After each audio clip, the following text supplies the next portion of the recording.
Welcome to the Salty Seekers, where you can hang out with friends and talk about all areas of spirituality and the metaphysical, while knowing you don't have to be pure love and light to do it. Hi, and welcome back to the Salty Seekers. This week, we are covering viewer requests. So these are just some of the questions you guys have either left in comments, sent as an email. Is your light flashing? I'm just trying to bother you. Oh, not smart to do when someone has ADHD. I'm just like mid-sentence. I'm like, wait, what? Squirrel. Yeah. I'm going to need you to pick one and settle. Oh, that's blue. It matches my outfit, so we can be matchies. Oh, that's amazing. You don't want to be matchies with me. You're getting off topic. Whose fault is that? Yours. Gotta have focus. We don't have a whole lot of that in stock at the moment.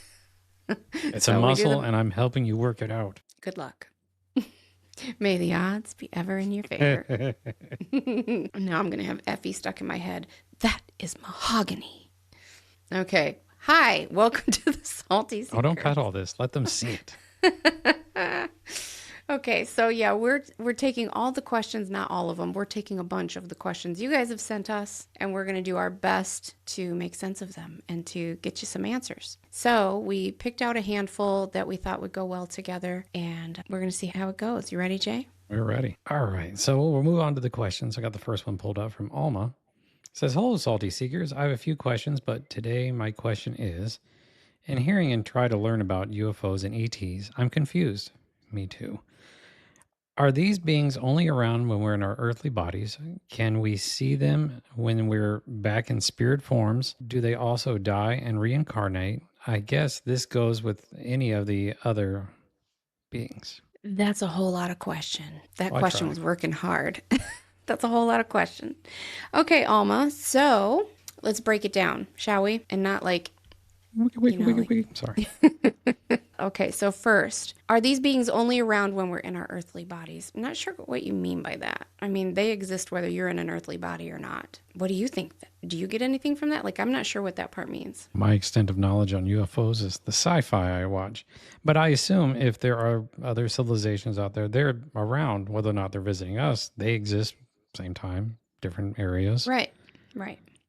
So every star system has its version of beings, like Earth does, human beings, and they exist whether you are incarnated into a human body or not. So I apologize that I don't know what that first part of your question means. Maybe I'm just not grasping it, but they are there all the time. Now, they tend to vibrate at a much higher frequency than we do because Earth is really the lowest. I mean, before you hit like the astral and the 2D and like it's bad news, like it's dark. Now, you kind of have to step down your energy, step down your frequencies to make it to Earth because Earth is a very polarized, dense 3D planet. The other planets, and this isn't a comparison of good or bad, better than the other type of thing. That's very earthly thinking. It's just different. They have a different situation. They have different energies. They have different paradigms to work out. So yes, on those planets, they tend to be higher vibrating. And as we've discussed in other episodes, the higher you vibrate, the faster things go and we can't see them. Think about when you have like rims on a car. When it's sitting still, you can see them. But like when the car gets going real fast, you can't see it. Same with fan blades. You turn on a fan, the fan blades look like they disappear because they're moving so fast. They're still there. They're just vibrating and moving quicker than you are and that your eyes can see. So same thing with them. They're always there. The other thing is that many other ET species and whatnot, they have the ability to phase in and out. They can manipulate their energy and their density so that they can kind of materialize in front of you, disappear again. They can adjust their frequency and their density to show themselves to you, but then go back to their normal state, if that makes sense. The other thing is, yes, they do die and reincarnate. Now, every single being, every star system, race, they have their own dynamics of karma. Everybody has karma. That's a universal law, and the universal laws apply to everybody, but it looks different than it does on Earth. It might not operate the same. Also, yes, they die. That was your question, but it might look different. Like an average human life is like 72 years or something, 75 years. Their average life might be 700 years. They may die, but their form of death might be to just decide, I think I'm done. And they like phase out and go back to heaven. There's no like dramatic death scene. There's no blood and guts. There's no sickness. Every one of them look different, but they're different than Earth, if that makes sense. Did that just make it clear as mud? Or did I help explain that? Did you understand? I'm following along. Okay. For example, with their karma, sometimes their karma is to work as a spirit guide to us. So that's how they work off some of their karma. That's their job they go to every day. They sign in to be your guide from like 2 p.m. to 10 p.m. They probably don't have times like humans do, but you know what I'm saying. They sit down in their little chair, put on their headset. They help us with whatever we need. They balance some things out. They give us some inspiration, synchronize a couple events, and then they go home and have some meatloaf. Like that's What you're saying is they really screwed up this time. It's like, oh, how'd you land Jay? He's like, you don't even want to know. Let me go help him. they're like, this guy. Every day I come in and have to fix the same things, and man, can she not stop? Sorry, boo. Is what it is. Alma, if that didn't fully answer your question, feel free to clarify in the comments. I'd love to follow up and help you out. All right, on to our next one. From Natalie. How are the roles of our spirit guides, angels, archangels different? When might we call on our spirit guide versus archangel? Should we be familiar with the different energies of the archangels and calling on them by name for the type of help/protection we are seeking? Okay, so your spirit guides are your normal everyday best friends and helper bees. They're your friends, your family, like here on Earth that like have your back. They're helping to synchronize things. They're helping you hold down the fort and to live your best life, reach your goals. The archangels are extremely helpful, but they're more on a grander scale. They're more for like urgent help. They're for protection. I mean, you can ask them for other things too, but this is how I'm thinking the difference is. It's like the difference between your ordinary physicians, like your primary care doctors or your general practitioners, versus the life flight that gets called in when you're in an accident and they pick you up and helicopter you to the hospital. They're the big guns that you call in the big situations. Like if you're in danger, call on Archangel Michael. He's a warrior. He'll come and kick some booty and help you out. He'll help protect you. Now they can help with everyday things. Like they have little roles and specialties that they work with. Like Raphael is for healing and Gabriel is for communication and writing and speaking and all those things. Metatron, he's in charge of the Akashic records. So he is privy to the information of every single timeline that you've ever created and what the possible outcomes of those timelines would be. So if you're not sure which direction to head in life, you can talk to Archangel Metatron and ask him for guidance on helping you to pick the path that would be best suited for you or that would help you get to a certain outcome. He can help give you that direction. So your spirit guides are more of the ones that would help you carry out those plans, facilitate and synchronize those plans for you and help get you there. But you can certainly call on them for anything you want. That's the magic. You can call on them for anything you want. If it's better suited to be handled by your spirit team, by your guides and whatnot, they'll just automatically, without you even knowing, they'll filter that down and delegate it to your team. Like your team's like, we got it, and they just take it over. You don't necessarily need to know who's fulfilling the request, as long as it gets fulfilled, right? Vice versa, too. If you ask your guides for something and they're like, whoa, we need some big help, they call in the angels and the angels jump in and you might not even ever know it. They all work together. It's not siloed. It's all a big orchestrated team. They all have your back and you don't really need to stress about if you're doing it right, calling on the right person. Like it all gets to where it needs to go to give you the best help. All you have to do is say help, right? The doctor metaphor. So you have your general practitioners and then you call other ones in for more specialty, neurologists, cardiologists, so on, because they have their own niche. Right. Exactly. They have their own niche, their own specialty. None's better than the other. It's not a hierarchy. It's just different things they take interest. There's archangels that help with nature and animals and plants. So like if your house plants are struggling, ask them for help with it. or, each archangel is also assigned to a direction. And I can't remember which one, but like one's in charge of the east, the west, the north, south. So it just depends on what your need is. If you want to call in some bigger guns and have them help out. I put on my bike helmet and get my crayons and let's do this. All right, so we have another question from Natalie. It says, if thoughts become things for people with intrusive thoughts and anxiety, how can we counteract those when they pop up? I feel like I can't control where my mind goes, and when I realize I'm having a negative thought, I worry about that thought plunging me even deeper into a low vibration and creating a future I don't want. You were just talking about this a few weeks ago when you were having a tough time and you were worried about creating this massive wobble, and you're like, I'm going to be creating a whole lot of chaos. How do I stop this and get balanced again so that I don't bring a whole lot of nonsense into my life? So don't be stealing my negative thunder. How dare you? It's my storm cloud.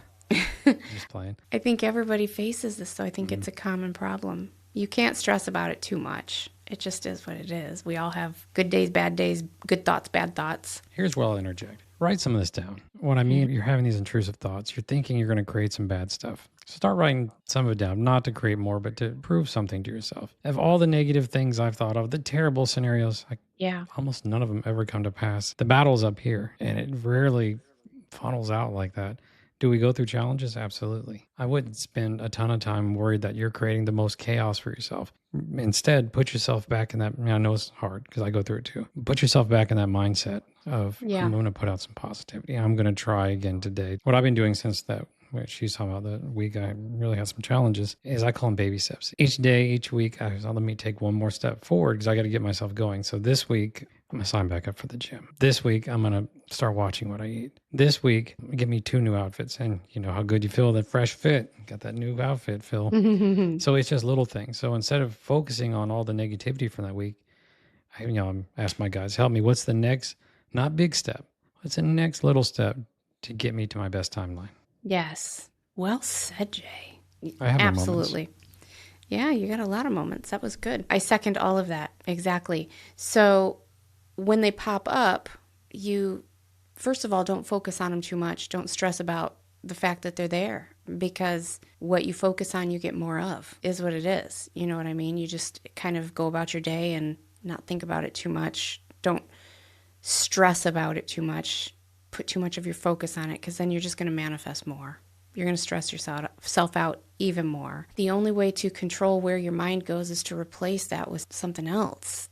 Try to find something else. Try to watch a movie that makes you laugh. Try to talk to friends and let them tell you about their day or something, so that you're getting your mind off of yourself. The key is get out of your own head and your own energy and go be of service to someone else, because you can't be selfish when you're serving. Not as much anyways, not as bad. And, anxiety is a whole lot of worry about yourself. And don't forget to serve yourself. Right. But if you're stuck in that anxiety cycle, is what I'm saying, you're worried about yourself, your life, you're this, you're that. The key to counteracting that, at least temporarily, is to get out of yourself, get into someone else. Like, go be of service somewhere. Go do something for someone. Go let someone tell you about their rough day. Go be of service somewhere else, and it gets you out of your festering anxiety bubble, at least temporarily, and usually that can help it to subside a little bit. But I really like what you said about writing it down,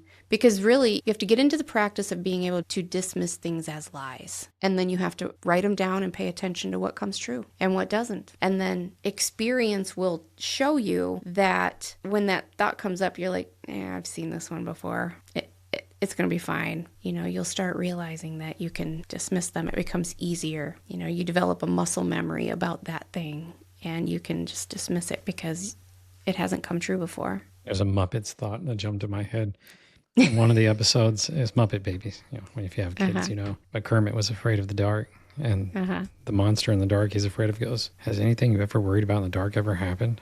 I'm like, well, no, but I'm afraid of it. So has it, all them things we've been worried about, right? Have they happened? Exactly. I'm not saying stuff can't happen, but if you look at the total, the whole sum, it's mostly in your head. It is. All right. I hope that helped. Good luck. Don't be stealing my anxiety. I don't want to share. If any of you guys out there have any tips or tricks for the anxiety and the intrusive thoughts, Let us know. Share in the comments. Let's help each other. All right. So then it's Mia, right? Mia's one of our members. Okay, Mia, what do you got for us? Is there any absolute truth? Everything is true simultaneously is the most inclusive answer, it seems.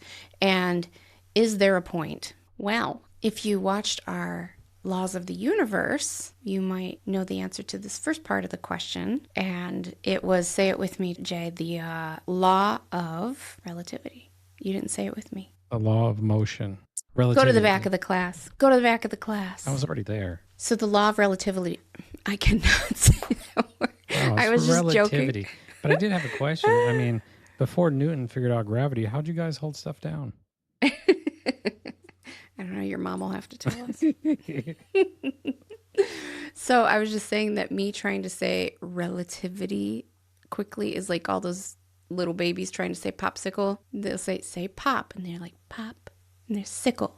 They're like, no, say popsicle, and they're like blah, blah, blah, blah. Oh my gosh. So All right, so back to the law of relish. is there any absolute truth? No. It's all relative. Truth is dependent on your perspective, and anything can be true to you. Perspective is reality.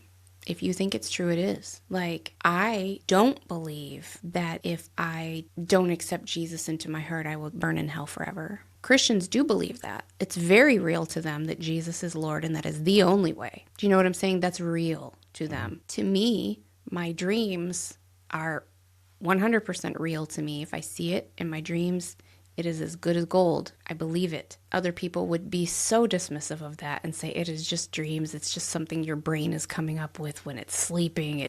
Not to me. I firmly believe. So there is no one universal truth. I believe that you have the power to create universes and create your own reality with your thoughts and your words and your energy. I believe that we are all one and all connected, and that there is nothing needed to earn a place in heaven. Other people would dismiss that as complete garbage and say that I'm totally wrong. And the thing is that none of us are wrong. I'm right and they're right. It's whatever you believe. So that's not a very easy answer to take or to wrap your human brain around. But no, there is no definite one reality, one truth. And the point, what's the point? Well, I believe, I can only share what I believe and what I've been taught. And I believe that the point is to have experiences. I think that the divine wants to experience every single thing that is and every possible opportunity and scenario. And so he creates each individual with different personalities, different temperaments, different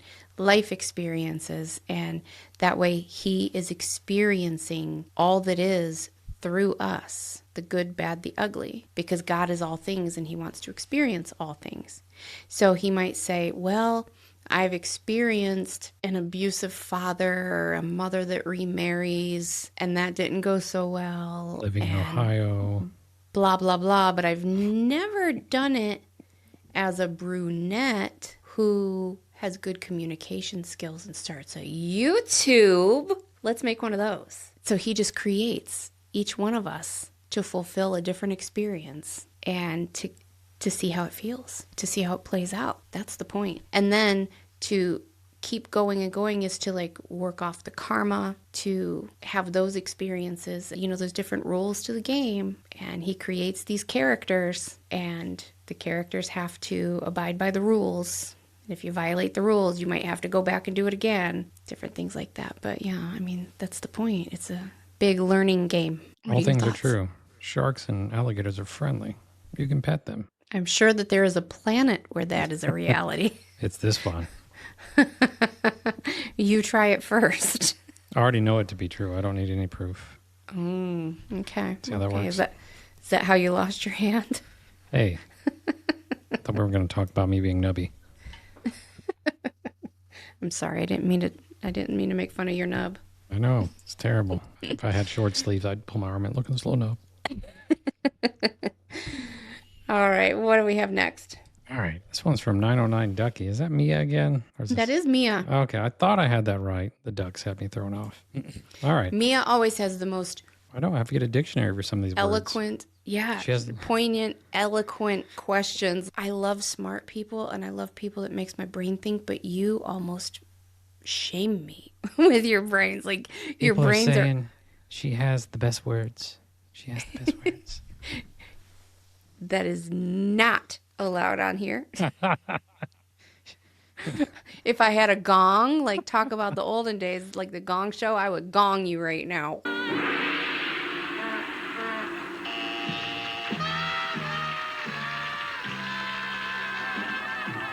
Rude. Stabby still. Only when it comes to that.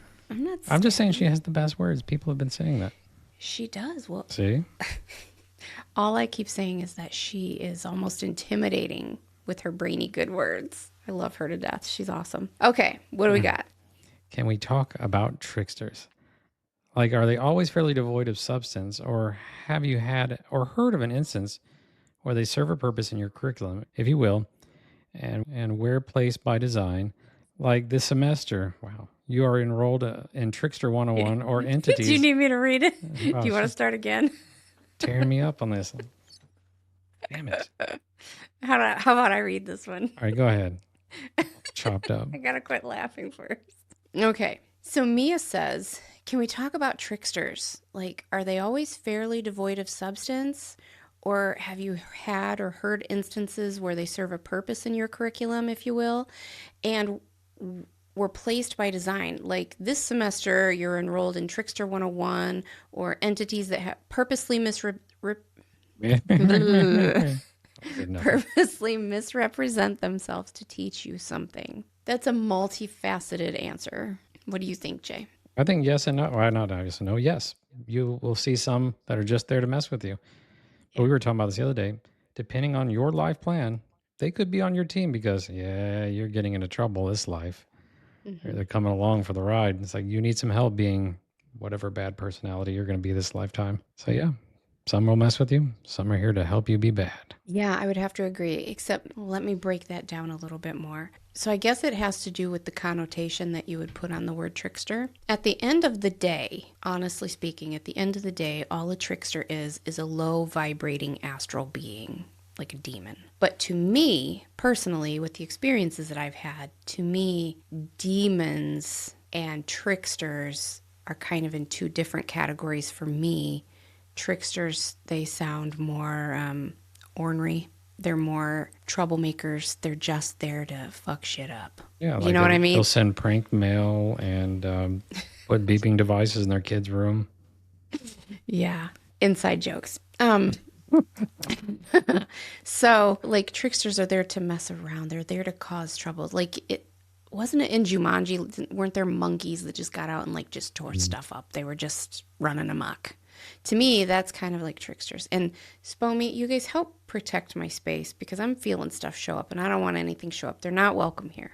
See, this is why we don't talk about this stuff very often. Yeah. But like Jay said, we were talking the other day about lifetimes that you purposely choose. You contract to have a lifetime where you incarnate as someone rather dark that does a lot of malevolent things. You might be unaliving people, you might be hurting people, you might be doing some ugly stuff. And in order to help keep you in that mindset or to help facilitate these things you want to do, you can have very dark forces and entities that would technically be tricksters, but really just demons on your spiritual team acting as your guides to help you get and stay in that dark mentality, help facilitate these things. You will have those on your team. You're going to be in a dark place, and it's by design. So have I heard of instances where they would serve a purpose in the curriculum? Yes, like that. But to me, those aren't really fitting the bill as tricksters. Tricksters to me are more hooligans that are just causing destruction. But even they can have a purpose. There's a purpose to everything. Even if the only purpose is to teach you the valuable lesson of discernment. There it is. Did you send it to me? It was in my mind. I was waiting for you to say it. I caught it. You threw it, I caught it. So discernment to teach you how to protect yourself better, like before you use the pendulum or whatever you're going to do, any kind of divination work, that kind of thing. So they can serve a purpose, but it just depends on what you're involved with at the time. But I would not recommend working with them on a regular basis if you don't need to. Just saying. One of those discernment questions.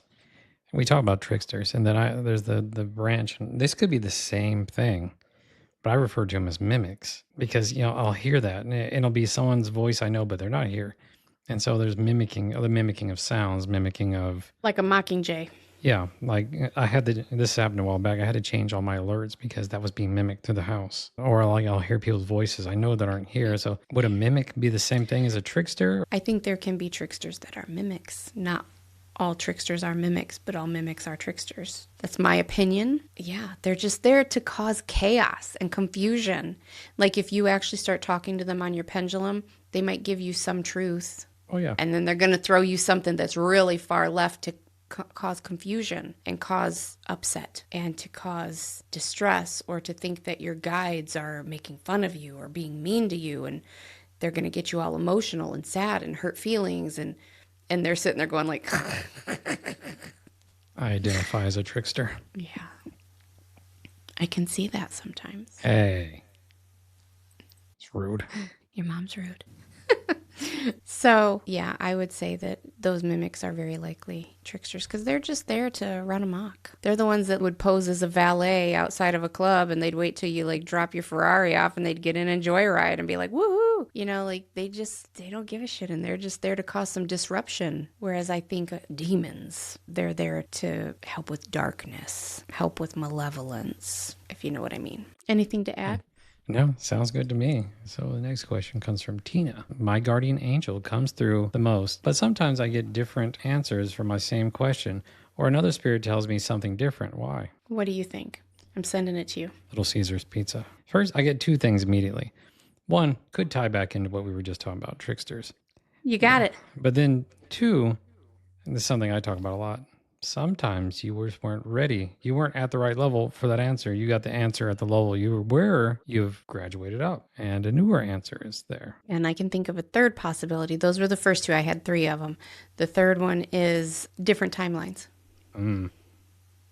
So yeah, when you first say that, my very first knee-jerk reaction is you're probably talking to a trickster. At least one of those that are giving different answers. At least somebody in that mix is a trickster, which you just have to go back to checking on your vibes. Where are you at with your energy, and what are you attracting? Are you good enough to be using divination at this time if you're getting funky answers coming through? The other thing is timelines. Psychics, mediums, your guides, whoever you're talking to, they can only give you accurate information for what timeline is available to them at that moment, like the timeline you're on.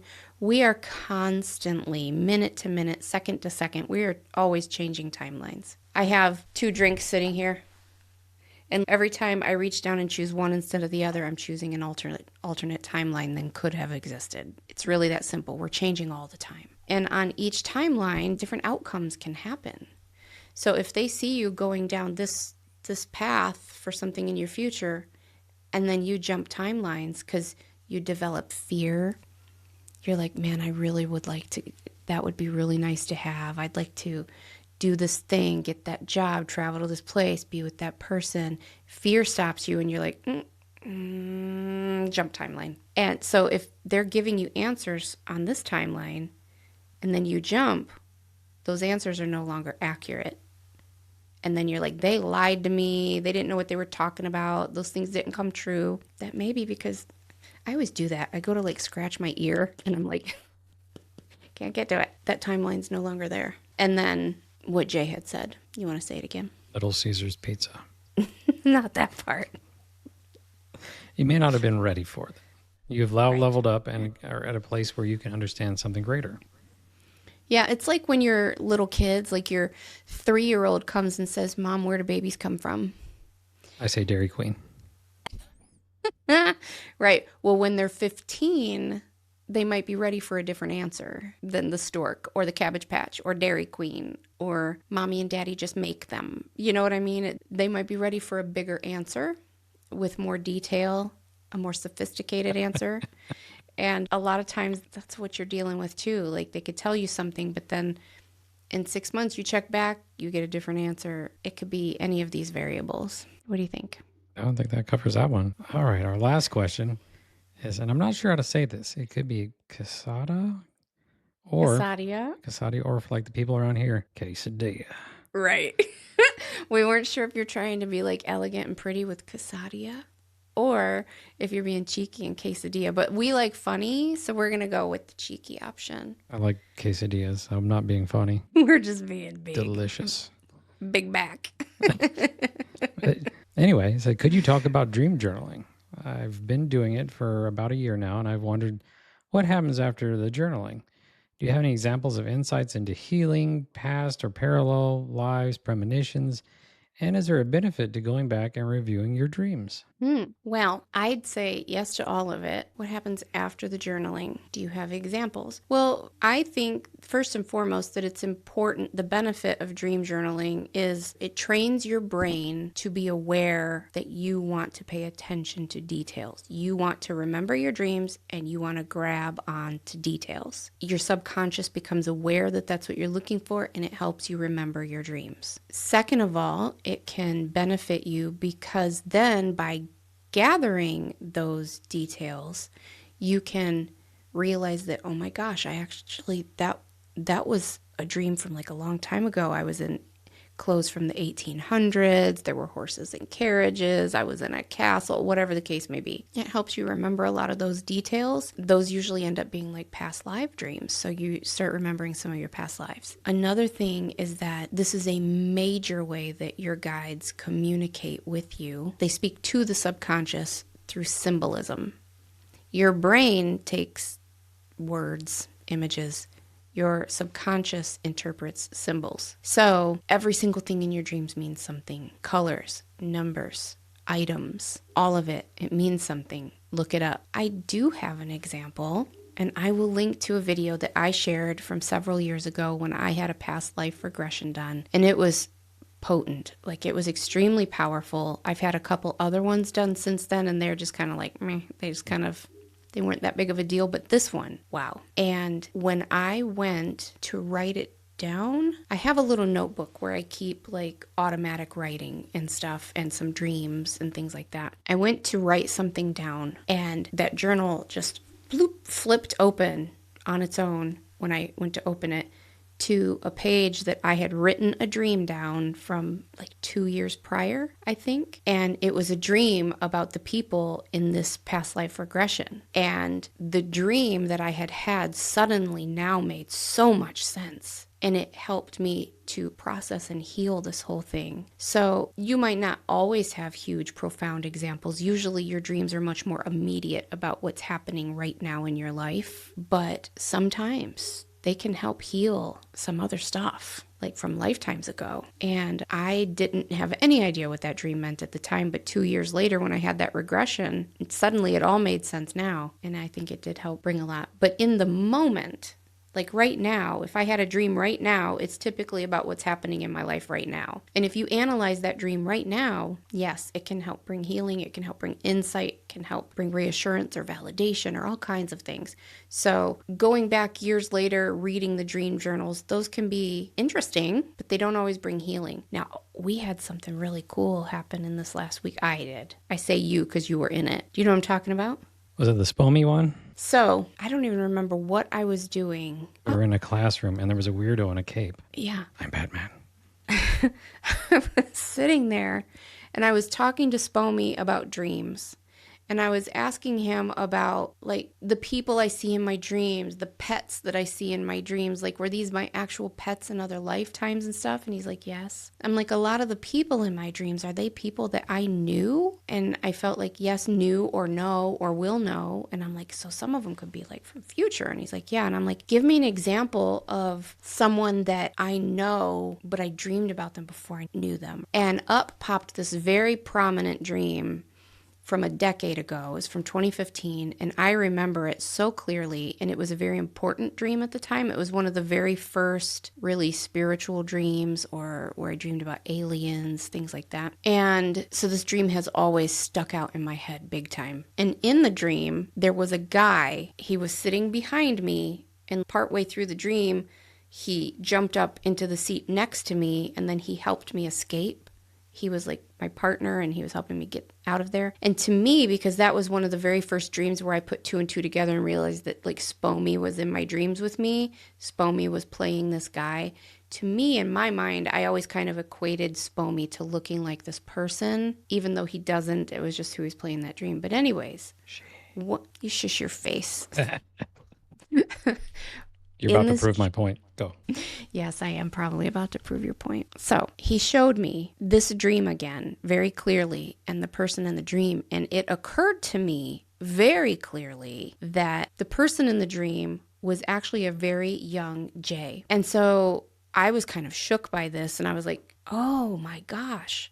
And I immediately texted you and I said, can you please send me a picture of yourself from like late teens, early 20s? And you sent me a picture and I was like, oh my gosh, yes, it was you. I actually dreamed about you 10 years ago in this very important dream, except in the dream you were clean shaven and I think you were wearing a military uniform. And then partway through the dream, he's saying it'll prove his point. Partway through the dream, he stopped being Jay and he turned into a woman, and the rest of the dream, Spomi was a woman, a brunette woman. So anyways, yeah, that was very cool. I actually went back and found my dream journal. That happened to be the very first dream that I ever journaled. That's pretty cool. It was the very first one that, it was so cool that I'm like, I need to write this down. Yeah, very first one, 2015.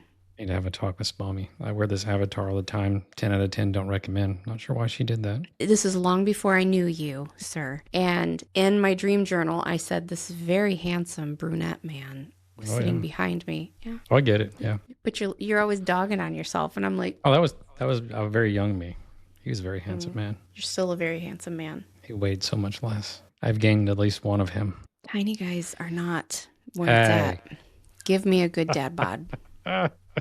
Ladies, are you out there with me? Do you prefer a skinny guy? Do you prefer a big buff guy with like hard muscles and veins sticking out everywhere?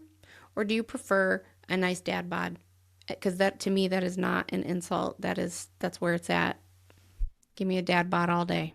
Oh, you can see he eats. It's good. He has food. It's not just that, though. It's that, okay, so a guy who has just rippled muscles everywhere, he's spending way too much time and attention on things other than you and your home, in my opinion. His mind is on the gym, on his gains, bro, and he's doing that to get attention from other people. These are all my opinion and my experiences, okay? If you're different than that, good. You should be. Don't come for me. But in my experience, yeah. I just think that dad bods are more comfortable. They don't hurt to lay on them or to snuggle with them. They're down to hang out and eat tacos with you. We're getting away from the real point. She's been calling Spomi a man forever because of this. Yeah, because of that. Yeah, true story. So anyways, I hope that cleared anything up for you, quesadilla. If it's supposed to be quesadilla or quesadilla, like, we apologize, but quesadilla is so much more fun. Quesadilla 1207. I need one now. Does it sound good? Ooh, Amelia just said, I'm coming to your house now. Do you want some Dunkin'? Yes, girl. Hang on. I said, yes, Mama. You know I do. LOL. Anything to add before we go? That's it. We got to all your questions. Feel free to send us some more. They were awesome. Please, email them. Text them. I think we might have one or two more in our email that we'll send for next time. They left a voice message. I think we got a voicemail and maybe a text that we haven't brought over here yet, but we'll get those next time. 867-5309. Ask for Jenny. Don't confuse people, because we'll have people actually go, we can't get a hold of you. All of our contact information is in the description box or in the show notes. And you can also find us on social media. On Instagram, we are the Salty Seekers Podcast. You can email us, call us, direct message us. You can also leave comments on the video, etc. If you are listening to this on a typical podcast platform like Apple Podcasts, Spotify, etc., hit the follow button, hit the review button, give us some stars, leave us a review.